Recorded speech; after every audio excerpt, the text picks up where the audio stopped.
From Fox 45, you're watching Dayton 24/7 now.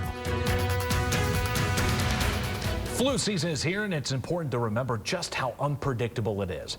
Joining me this morning to talk about flu prevention is Dr. Ron Suprenant from Buckeye Health Plan. Thank you so much, Doctor, for stopping by this morning. We really appreciate you. Thank you for inviting me. So what can we expect from flu season this year? Is there any indications this year might be a little bit more rough than others?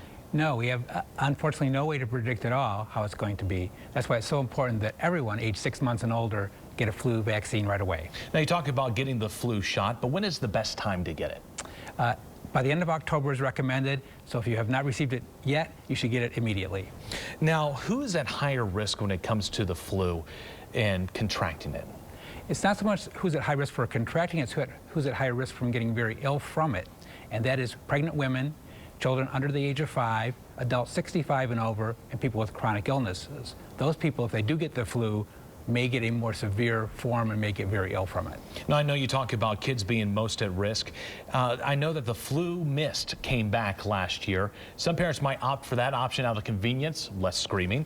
And so do you think that is a good option for parents, or is it less effective than the shot? So your healthcare provider can direct you. Certain people are not eligible for the nasal spray because it's not recommended for them. So you need to get your practitioner to tell you what's best for you and then follow their advice. Now, I know when I talk to some friends, they're like, well, I've gotten the flu shot in years past. I still get sick with the flu. I'm not getting one this year. What do you say to some of those doubters? Well, the flu vaccine cannot cause the flu.